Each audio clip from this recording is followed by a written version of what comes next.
नमस्कार। श्रीमद् भगवद गीता के 18 अध्यायों में से 15वां अध्याय पुरुषोत्तम योग सबसे छोटा लेकिन सबसे शक्तिशाली माना जाता है। इसमें केवल 20 श्लोक हैं, लेकिन कहते हैं कि जिसने इस अध्याय को समझ लिया उसने वेदों के सार को समझ लिया। आज हम इस यात्रा में जानेंगे कि ये संसार क्या है, हमारा इस दुनिया से रिश्ता क्या है और पुरुषोत्तम का वास्तविक अर्थ क्या है। अध्याय की शुरुआत एक अद्भुत रूपक से होती है। भगवान कृष्ण अर्जुन से कहते हैं कि ये संसार एक अश्वत्थ यानी पीपल के पेड़ की तरह है, लेकिन ये कोई साधारण पेड़ नहीं है। भगवान कहते हैं कि इस पेड़ की जड़ें ऊपर परमेश्वर में हैं और शाखाएं नीचे इस भौतिक संसार में फैली हुई हैं। हम आमतौर पर देखते हैं कि पेड़ की जड़ें जमीन में होती हैं, लेकिन इस संसार रूपी वृक्ष की जड़ ब्रह्म है। इसकी टहनियां हमारे कर्म और इच्छाएं हैं। हम इस पेड़ की टहनियों में उलझे हुए हैं।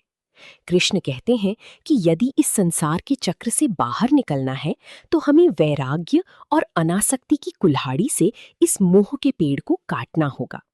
इसका मतलब ये नहीं कि दुनिया छोड़ दें, बल्कि दुनिया के मोह को छोड़ दें। अब प्रश्न उठता है कि हम इस शरीर में कैसे आते हैं और यहाँ से कहाँ जाते हैं। कृष्ण समझाते हैं कि जीवात्मा परमात्मा का ही एक सनातन अंश है।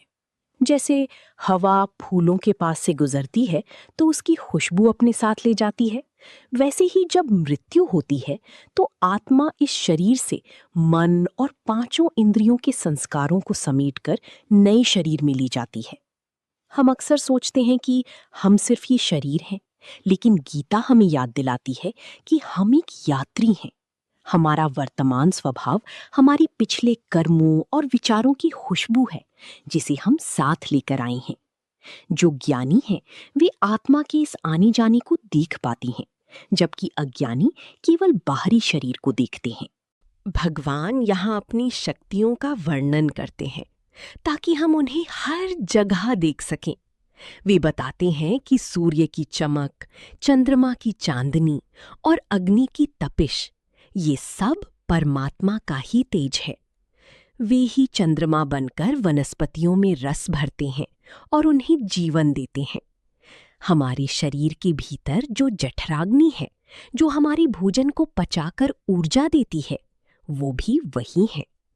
हमारे हृदय में बैठकर वही हमें याद रखने और जानने की शक्ति देते हैं।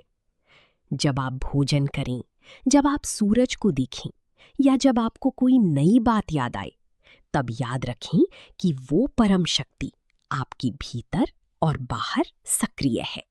इस अध्याय का सबसे गहरा रहस्य 3 सत्ताओं में छिपा है।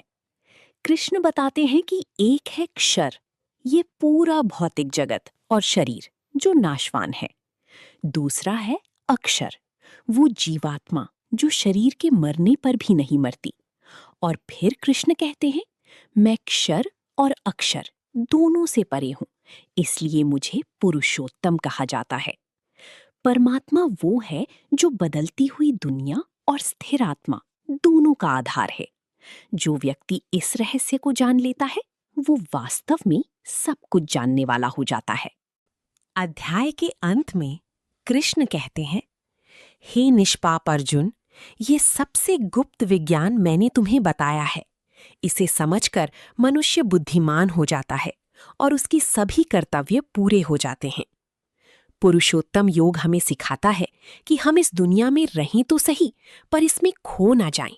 अपनी जड़ों को याद रखें जो परमात्मा में है और अपने हर काम को उस पुरुषोत्तम को समर्पित कर दें। आशा है कि ये शब्द आपकी चेतना में एक नई रोशनी लेकर आए होंगे। जय श्री कृष्ण। अगर आपको ये वीडियो पसंद आया हो तो लाइक करें, शेयर करें और चैनल को सब्सक्राइब करना ना भूलें। जय श्री कृष्ण।